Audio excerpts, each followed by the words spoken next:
पर जो एकादशी व्रत रहते हैं परम धन्य हैं, वो हरितोष व्रत है। अब एकादशी व्रत का नियम क्या है और कैसे एकादशी व्रत का फल मिलता है, कई बार चर्चा हुई। बहुत सुंदर तस्मात् शास्त्रम प्रमाणम ते, शास्त्र प्रमाण के अनुसार श्री सनातन मुनि बोल रहे हैं, अथ ते नियमान वच्मि व्रते ह्रस्मिन् दिनत्रये कास्यम मानुषम मसूरान्नम चणकांको द्रवास्तथा शाकम मधुपरान्नम च पुनर्भोजन मैथुने दशम्याम 10 वस्तूनि वर्जयेत वैष्णवः सदा। जिसे एकादशी रहनी हो और एकादशी का फल प्राप्त करना हो, उसको ये नियम पालन करना चाहिए। अथ ते नियमान वच्मि व्रते ह्रस्मिन् दिनत्रये, उसको 3 दिन, एक तो दशमी और एक द्वादशी और फिर बीच में एकादशी, उसको 3 दिन संयम में रहना होता है, तब बीच की एकादशी का उसे फल प्राप्त होता है। जिससे एकादशी व्रत रहना हो, उसका नियम है कि दशमी के दिन कांसे के पात्र का त्याग करे। वैष्णव सिद्धांत है कि कभी जिसमें मांस बना उस रसोई का भोजन न ग्रहण करे। मसूर की दाल, चना की दाल, कोदों और कोई भी शाक, शहद, दूसरों का अन्न, दोबारा भोजन और मैथुन, ये दशमी के दिन त्याग दे। एक बार दशमी के दिन भोजन करे 24 घंटे में, क्योंकि एकादशी रहना है। कांसे का पात्र, जिस रसोई में मांस बना उसके भोजन का त्याग, मसूर की दाल, चना, कोदो, शाक, मधु अर्थात शहद और दूसरे के द्वारा दिया हुआ भोजन और दोबारा भोजन और मैथुन क्रिया, इनका दशमी के दिन कभी भी प्रयोग ना करे। इन 10 वस्तुओं से वैष्णव दूर रहे दशमी के दिन। फिर एकादशी के व्रत में, ये पीछे तो हम वर्णन कर ही चुके हैं, कहीं नहीं आया यहाँ कुटू का वो कचौड़ी पकौड़ी और सिंघाड़ा का हलवा और ये दुनिया के खीर और सब। ये एकादशी के दिन किसी भी तरह की गेम आदि क्रीड़ा ना खेले। जैसे अब आज व्रत है तो बैठे हैं अपना मोबाइल में गेम खेल रहे हैं, ऐसा कोई भी क्रीड़ा नहीं, द्वैत क्रीड़ा, किसी भी तरह का गेम, ये सब खेल नहीं। द्वैत क्रीड़ाम च निद्राम च तांबूलम दंत धावनम परापवादम पैशून्यम स्तेयम हिंसाम तथा रतिम कोपम हृतवाक्यम च एकादश्याम विवर्जयेत। एकादशी के दिन उपासक को चाहिए कि वो किसी भी तरह की क्रीड़ा, मनोरंजन बिल्कुल नहीं।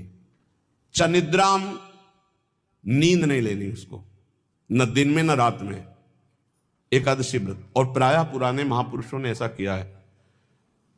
रामदास जी डाकोर के रात में जाते थे, रणछोड़ भगवान के यहाँ कीर्तन करते थे जाकर, तभी तो भगवान उनके कीर्तन पर, उनकी भक्ति पर रीछ कर गाड़ी में बैठकर उनके साथ आए थे।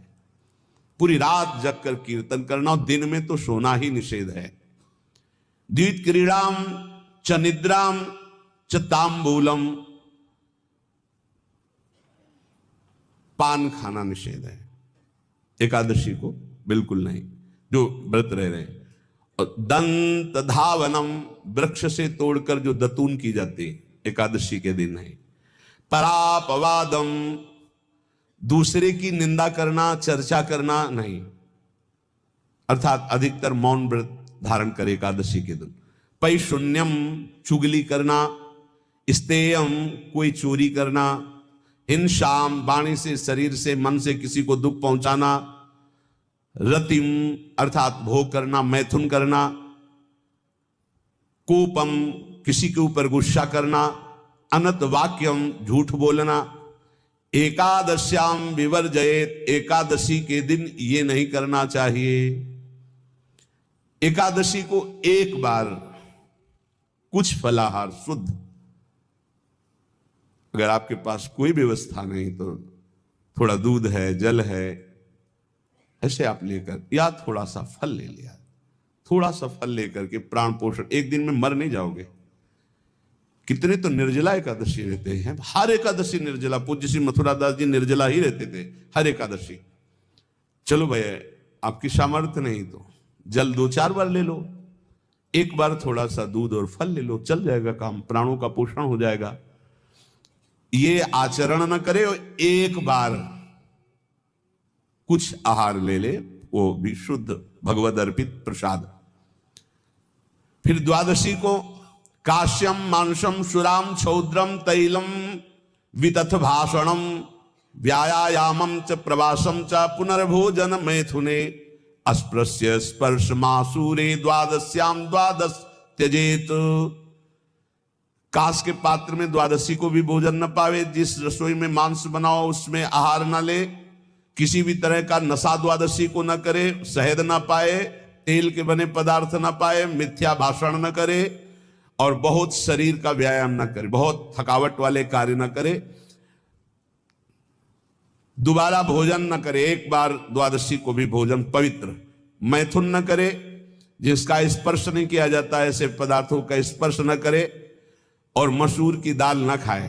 द्वादशी को जो इन नियमों का पालन करता है, दशमी द्वादशी ऐसे और एकादशी ऐसे, तब उसे एकादशी व्रत का फल प्राप्त होता है।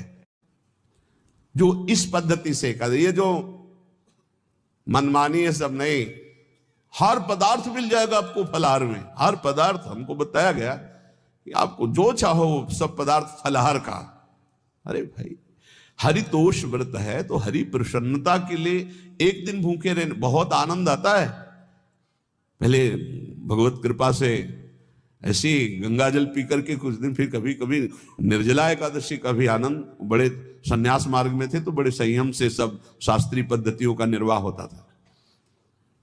उपासक को चाहिए कि इन नियमों से व्रत का अनुष्ठान करे, मनमानी आचरण न करे। सबसे प्रार्थना जो एकादशी रहते हो, हरितोष व्रत इसे कहते हैं, भगवान की प्रसन्नता के लिए रहा जाता है, रहना चाहिए। जो अपनी आचार्य परंपरा में है, जैसे जिनका सिद्धांत है, पर रहने का सिद्धांत ये श्री सनत कुमार जी वर्णन, श्री सनक जी महाराज, ये सनत कुमार जी वर्णन की। सनक जी महाराज कह रहे हैं, यदि भगवान का आश्रय नहीं, सत्संग नहीं है, तो इन 4 में से एक हो तो नाश कर देता, फिर चारों हो तो सर्वनाश हो जाता है। यौवनम धन संपत्ति प्रभुत्व विवेकता एकैपमप्यनर्थाय किमु यत्र चतुष्टयम। यदि सत्संग नहीं है, यदि भगवद आश्रय नहीं है, खूब धन हो, जवान अवस्था हो और बढ़िया पद मिला हो, प्रभुत्व चलता हो और अज्ञान हो, फिर क्या कह रहा है? बोले ये चारों जहां मौजूद होते हैं वहां सर्वनाश का खेल शुरू हो जाता है। अगर इनमें से एक हो तो सर्वनाश करने में पर्याप्त है, और अगर चारों हो तो फिर क्या कहना है? यौवनम जवान हो, धन संपत्ति खूब रुपया पैसा हो, प्रभुत्व कोई पद हो, कोई अधिकार हो बड़ा, फिर अविवेकता और अज्ञानी हो, तो बोले एक नाश कर देगा, फिर चारों तो नाश ही कर देंगे। और अगर सत्संगी है तो ये चारों महान कार्य कर देंगे। क्या यौवनम जवान है, खूब दूसरों की सेवा, मेहनत पूर्वक धन संपत्ति कमाकर माता पिता की सेवा, परिवार की सेवा, हे